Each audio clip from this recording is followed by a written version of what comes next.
Landlord, ho!" The shout broke the lowering silence and reverberated through the black forest with sinister echoing. "This place hath a forbidding aspect, meseemeth."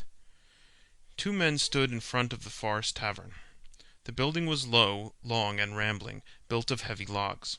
Its small windows were heavily barred, and the door was closed. Above the door its sinister sign showed faintly, a cleft skull. This door swung slowly open, and a bearded face peered out. The owner of the face stepped back and motioned his guests to enter, with a grudging gesture, it seemed. A candle gleamed on a table. A flame smoldered in the fireplace. "Your names?" "Solomon Kane," said the taller man briefly. "Gaston Larmont," The other spoke curtly. "but what is that to you?" "Strangers are few in the Black Forest," grunted the host. "Bandits many. Sit at yonder table, and I will bring food." The two men sat down, with the bearing of men who have travelled far. One was a tall gaunt man, clad in a featherless hat and sombre black garments, which set off the dark pallor of his forbidding face. The other was of a different type entirely, bedecked with lace and plumes, although his finery was somewhat stained from travel. He was handsome in a bold way, and his restless eyes shifted from side to side, never still an instant. The host brought wine and food to the rough-hewn table, and then stood back in the shadows, like a sombre image. His features, now receding into vagueness, now luridly etched in the firelight as it leapt and flickered, were masked in a beard which seemed almost animal-like in thickness. A great nose curved above this beard, and two small red eyes stared unblinkingly at his guests. "Who are you?" suddenly asked the younger man. "I am the host of the Cleft Skull Tavern," sullenly replied the other. His tone seemed to challenge his questioner to ask further. "Do you have many guests?" Larmont pursued. "Few come twice," the host grunted.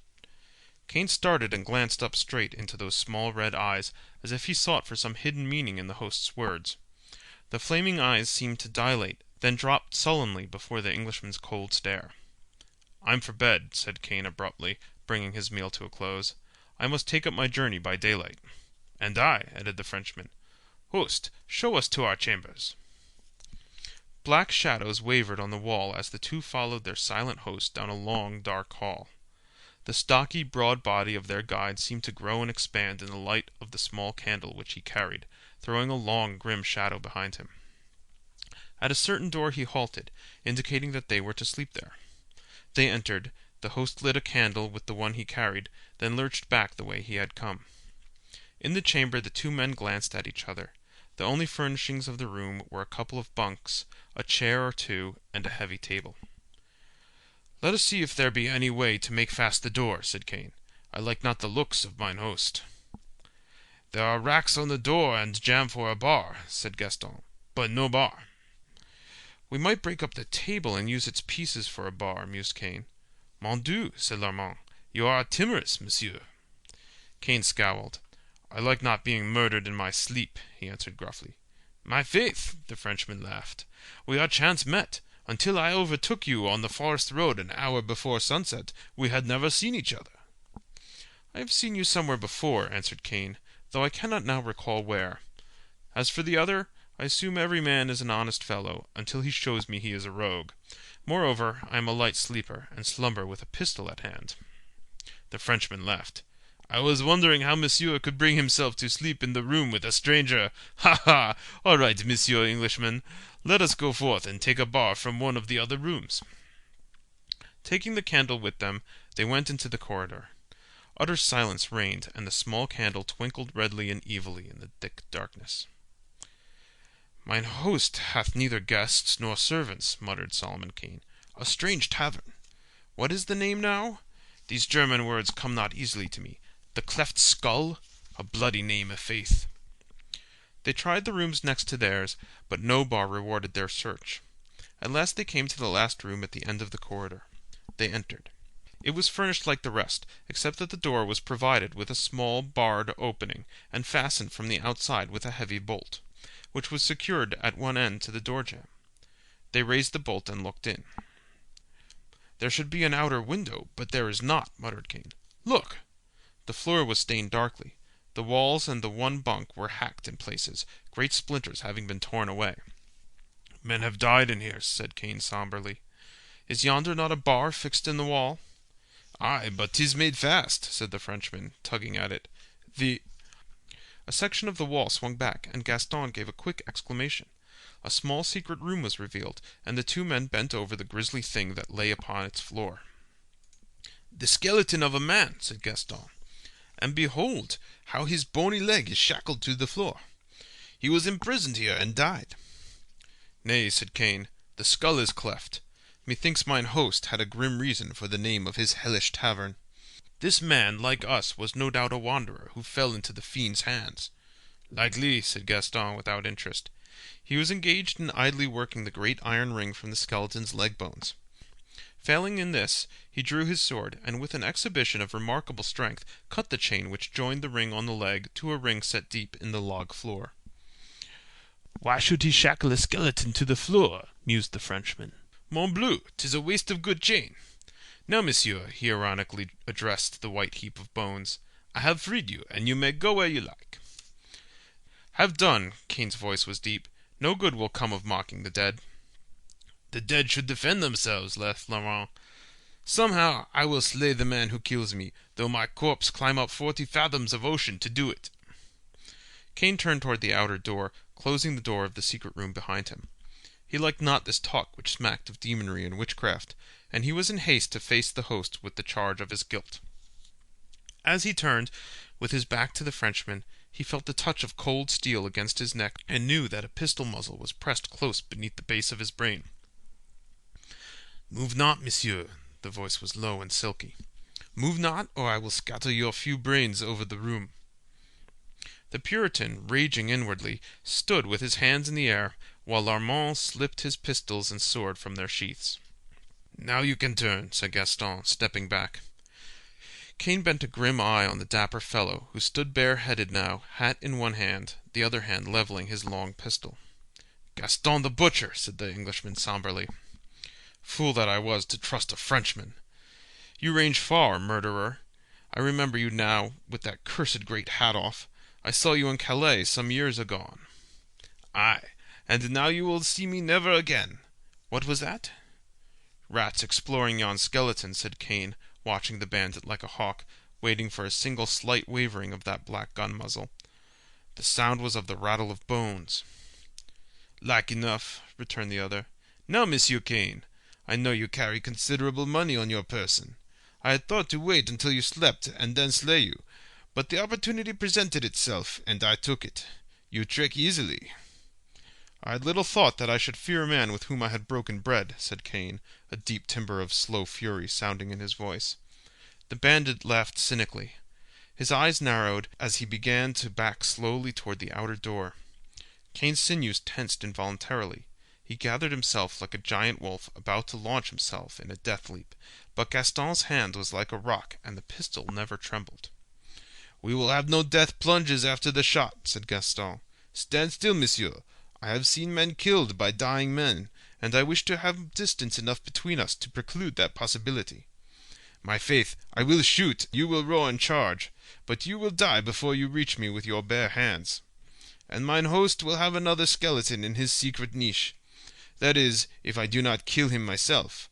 The fool knows me not, nor I him. Moreover—" The Frenchman was in the doorway now, sighting along the barrel.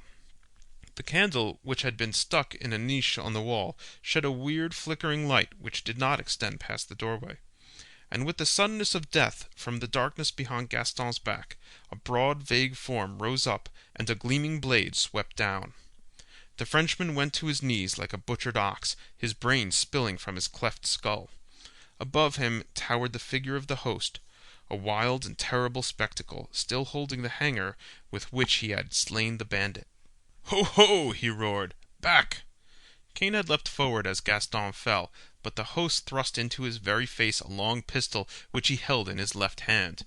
"Back!" he repeated in a tigerish roar, and Cain retreated from the menacing weapon and the insanity in the red eyes.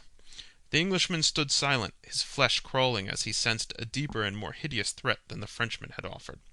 There was something inhuman about this man, who now swayed to and fro like some great forest beast, while his mirthless laughter boomed out again.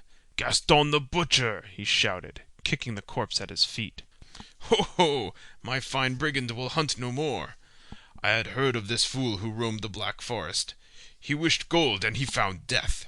Now your gold shall be mine, and more than gold, vengeance."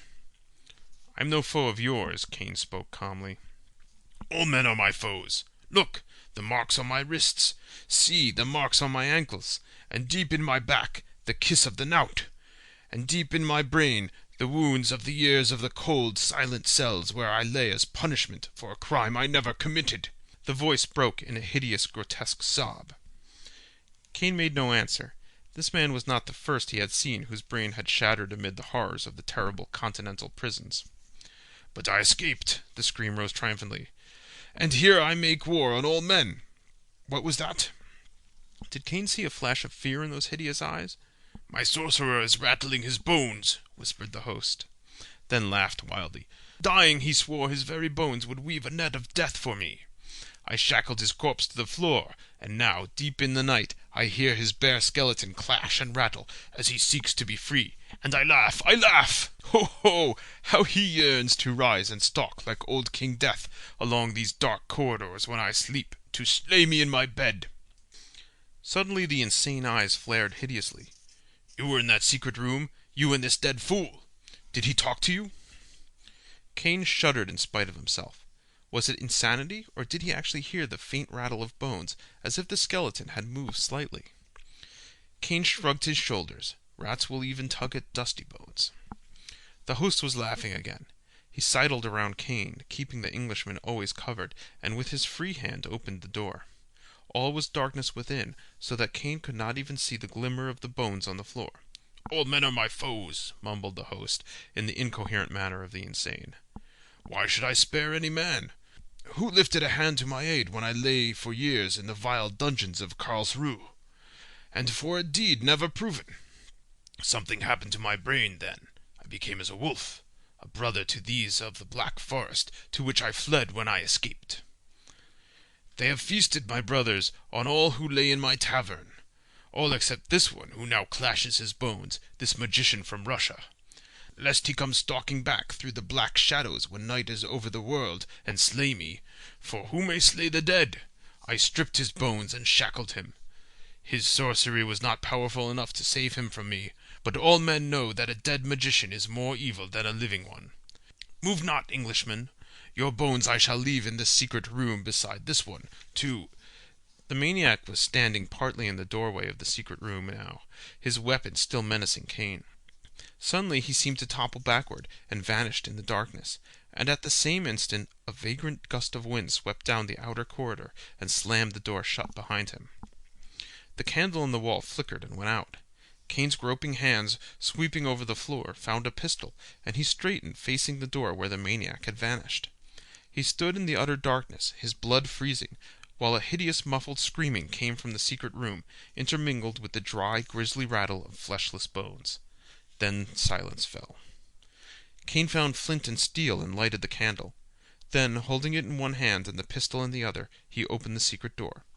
"Great God!" he muttered, as cold sweat formed on his body. "This thing is beyond all reason, yet with mine own eyes I see it. 2 vows have here been kept, for Gaston the butcher swore that even in death he would avenge his slaying, and his was the hand which set yon fleshless monster free. And he—" The host of the cleft skull lay lifeless on the floor of the secret room, his bestial face set in lines of terrible fear, and deep in his broken neck were sunk the bare finger bones of the sorcerer's skeleton.